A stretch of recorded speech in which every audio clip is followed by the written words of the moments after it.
Hello friends, હું જ્યોતિ ગજ્જર સુરતથી. આજે હું તમારી સાથે સાઉથ ઇન્ડિયન ટાઈપ એકદમ ટેસ્ટી સંભાર કેવી રીતે બનાવવો એની રેસીપી શેર કરીશ.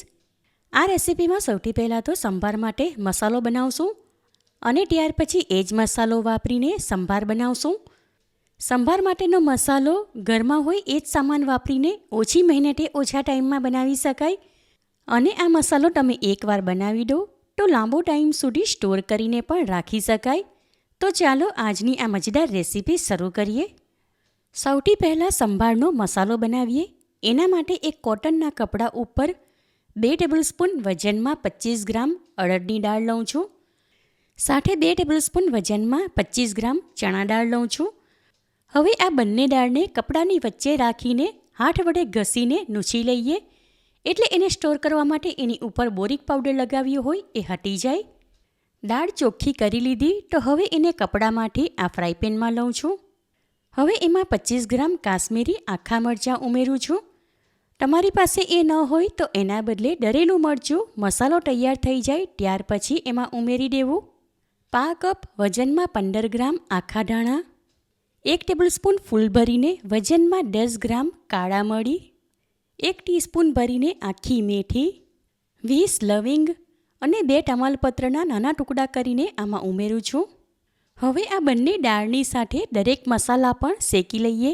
એના માટે ફ્રાય પેન સ્ટવ ઉપર ચઢાવી ગેસ ફ્લેમ ઓન કરું છું. ગેસ ફ્લેમ લો ટુ મીડિયમની વચ્ચે રાખીને ફ્રાય પેનમાં કન્ટિન્યુ ટવેટો ફેરવતા રહીએ, એટલે દાળ કે મસાલા એક સાઈડથી દાજી ન જાય. થોડીવાર પછી મસાલા શેકાઈ ગયા એટલે એમાંથી સ્મેલ આવવા લાગી. હવે ગેસ ફ્લેમ ઓફ કરી એને ફ્રાય પેનમાંથી એક ડીશમાં કાઢી લઉં છું. શેકેલા મસાલા હમણાં થોડીવાર માટે આ ડીશમાં જ રાખીએ એટલે સારી રીતે ઠંડા થઈ જાય. મસાલા ઠંડા થાય ત્યાં સુધી આગળના સ્ટેપમાં સંભાર માટે તુવેરની દાળ બાફી લઈએ. એના માટે એક પ્રેશર કુકરના ટીનમાં અડધો કપ તુવેરની દાળ લઈને 4 થી 5 વાર પાણી વડે સારી રીતે ધોઈ લીધી. ત્યાર પછી એમાં 1 કપ પાણી ઉમેરીને સાઈડમાં રાખી હતી. હવે તુવેરની દાળ સારી રીતે પલળીને ફૂલી ગઈ, તમે જોઈ શકો છો. દાળમાં એક મીડિયમ સાઇઝનું ટામેટું, 1 નંગ તીખું લીલું મરચું, 1 નાનો ટુકડો આદું અને 2 કળી સૂકું લસણ લીધું. આ બધું જ સાથે ઉમેરીને બાફી લઈશું. ટામેટાની ઉપરનો ડીચવાળો ભાગ કાપીને હટાવી દીધા બાદ લાંબી ચીરીમાં કાપીને દાળમાં ઉમેરું છું. લીલું મરચું, આદું અને લસણ બધું ઝીણું કાપીને દાળમાં ઉમેરીએ. હવે આ ટીન ઉપર ઢાંકણ લગાવીને પ્રેશર કુકરમાં મૂકી દઉં છું. ત્યાર પછી કુકરમાં 5 થી 6 વિસલ આવે ત્યાં સુધી દાળ પ્રેશર કુક કરી લઈએ. સંભારનો મસાલો તૈયાર કરવા માટે દાળ અને આખા મસાલા શેકીને રાખ્યા હતા એ ઠંડા થઈ ગયા. હવે એને વાટવા માટે એક ગ્રાઇન્ડિંગ જારમાં લઉં છું. દાળ અને આખા મસાલા વાટીને એનો આવો બિલકુલ ઝીણો પાવડર કરી લીધો. હવે એમાં અડધી ટીસ્પૂન હળદર, અડધી ટીસ્પૂન હિંગ અને સ્વાદ પ્રમાણે અડધી ટીસ્પૂન મીઠું ઉમેરું છું. હવે જારનું ઢાંકણ બંધ કરી એમાંનો મસાલો થોડી સેકન્ડ માટે ગ્રાઇન્ડ કરી લઈએ, એટલે એમાં જે મસાલા પાવડર અને મીઠું ઉમેર્યા એ સારી રીતે મિક્સ થઈ જાય. સંભારનો મસાલો તૈયાર છે તો હવે એને ગ્રાઇન્ડિંગ જારમાંથી આ ડીશમાં કાઢી લઉં છું, એટલે આ મસાલો સારી રીતે ઠંડો થઈ જાય. થોડીવાર પછી મસાલો ઠંડો થઈ ગયો માટે એને એક કાચની જારમાં ભરી દઉં છું. બહાર રાખીને આ મસાલો 2 મહિના સુધી અને ફ્રીઝમાં રાખીને 4 થી 5 મહિના સુધી વાપરી શકાય. સંભાર બનાવવા માટે દાળ પ્રેશર કુક થઈ ગઈ અને કુકર ઠંડુ થઈ ગયું એટલે ટીન બહાર કાઢી લીધું. બાફેલી દાળમાં સ્વાદ પ્રમાણે 2 ટીસ્પૂન મીઠું અને અડધી ટીસ્પૂન હળદર ઉમેરીને રવાઈ વડે દાળને સારી રીતે આંટી લઈએ. ત્યાર પછી એમાં અડધોથી પોણો કપ જેટલું પાણી ઉમેરું છું. હવે આ સંભાર વઘારી લઈએ. સંભારનો વઘાર તૈયાર કરવા માટે એક કઢાઈ લઈને સ્ટવ ઉપર ગરમ કરવા મૂકી દીધી. ત્યાં ગેસ ફ્લેમ લો ટુ મીડિયમની વચ્ચે રાખીને એમાં 1 ટેબલસ્પૂન જેટલું તેલ લઉં છું.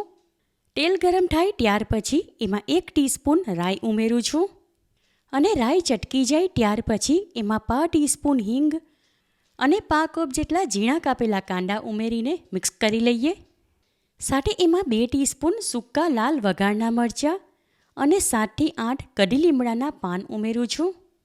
હવે પેન ઉપર ઢાંકણ લગાવી દઈએ એટલે કાંદા ચરીને નરમ થઈ જાય. લો ફ્લેમ રાખી 2 થી 3 મિનિટ માટે કાંદા ઢાંકીને થવા દીધા. હવે પેન ઉપરથી ઢાંકણ હટાવી દઉં છું.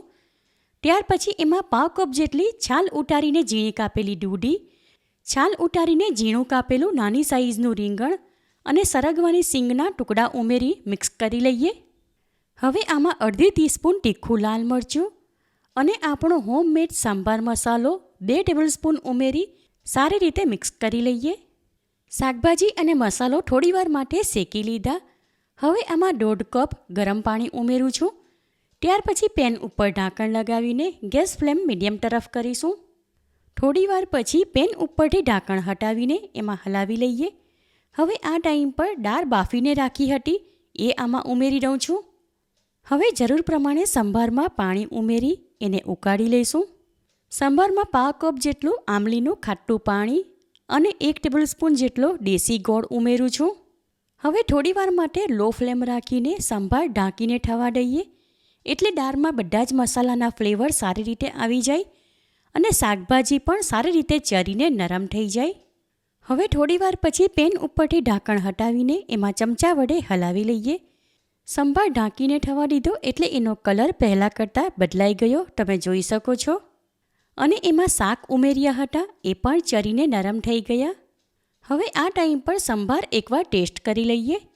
આમાં મસાલા, ગોળ અને આમલીનું પ્રમાણ બરાબર છે. ફક્ત મીઠું ઓછું લાગે છે માટે અડધી ટીસ્પૂન જેટલું ઉમેરીને એડજસ્ટ કરી લઉં છું. સંભાર તૈયાર છે તો હવે એમાં 2 ટેબલસ્પૂન જેટલી ઝીણી કાપેલી કોથમીર ઉમેરીને ગેસ ફ્લેમ ઓફ કરી દઉં છું. ત્યાર પછી એને પેનમાંથી એક વાસણમાં કાઢી લઈએ. ગરમા ગરમ સંભાર તૈયાર છે તો હવે એને ડીશ ઇડલી બનાવી હતી એની સાથે સર્વ કરું છું.